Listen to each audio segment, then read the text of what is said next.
When you hear about speed on land, it is measured in miles per hour or kilometers per hour. At sea, it is different. Ships and boats measure speed in knots. This raises an obvious question. Why do we use knots instead of the same units used on land? The answer has nothing to do with tradition for tradition's sake. It comes from navigation, geometry, and how humans learned to move across open water long before modern instruments existed. To understand knots, we need to understand the problem sailors were trying to solve. At sea, there are no roads, no fixed reference points, and no visible distance markers.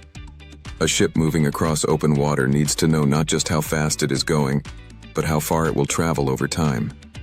Early sailors needed a system that worked anywhere, regardless of location, visibility, or technology. They found the solution in the geometry of the Earth. The Earth is a sphere, and its surface can be divided into degrees of latitude and longitude. These lines form a global grid that allows precise positioning anywhere on the planet. 1 minute of latitude corresponds to a specific distance on Earth's surface. That distance is known as a nautical mile. A nautical mile is defined as 1 minute of latitude. This definition is crucial. It means that distance and position are directly linked. Navigators can calculate travel distance and direction using the same system they use to determine location. Knots are tied directly to this system. A knot is 1 nautical mile per hour. So when a ship travels at 10 knots, it is moving 10 nautical miles in 1 hour. This makes navigation calculations far simpler. Instead of converting between distance units and coordinate systems, sailors can work entirely within one framework. Speed, distance, and position all speak the same language. This mattered greatly before electronic navigation existed. Early sailors measured speed using a simple but clever method. They would throw a wooden board attached to a rope into the water. The rope had knots tied at regular intervals. As the ship moved forward, the rope would pay out. By counting how many knots passed through their hands in a fixed amount of time, sailors could estimate speed. That is where the name comes from. The knots on the rope were not symbolic. They were functional markers. This method was surprisingly effective and remained in use for centuries.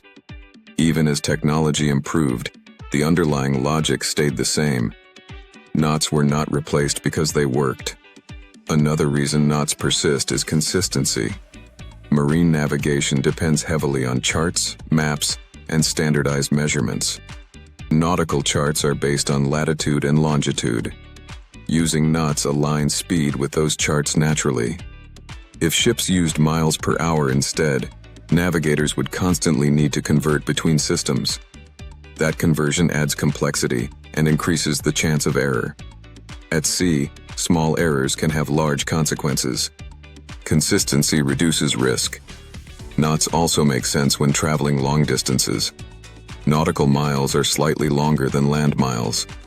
This reflects the geometry of the Earth rather than arbitrary measurement choices. Using knots allows navigators to estimate arrival times, fuel consumption, and course corrections more intuitively over long voyages. Aviation uses a similar system for the same reason. Aircraft travel across the curved surface of the Earth and rely on global navigation grids. They also measure speed in knots. This shared standard allows coordination between sea and air navigation. Once again, usefulness drives adoption. Knots were not chosen because they were old. They were kept because they solved a specific problem better than alternatives. There is also a training and safety component. Mariners around the world are trained using the same system. This creates a shared language that works regardless of nationality or local measurement preferences. International waters require international standards. Knots provide that.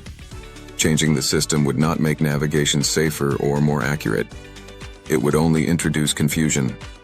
This is why even modern ships with GPS, radar, and advanced sensors still report speed in knots. The technology has changed. The logic has not. There is also a psychological benefit. Navigators think in nautical terms. Their charts, instruments, and calculations are all built around nautical miles and knots. Using a different unit would break that mental model. Once a system becomes embedded in training and practice, replacing it requires overwhelming advantages.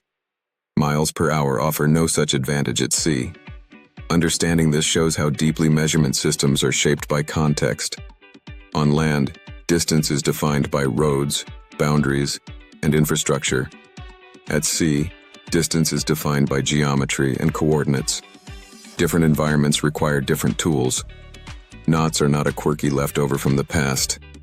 They are a practical response to a real navigational challenge. They connect speed directly to the shape of the planet. And as long as navigation relies on latitude and longitude, knots will continue to make sense.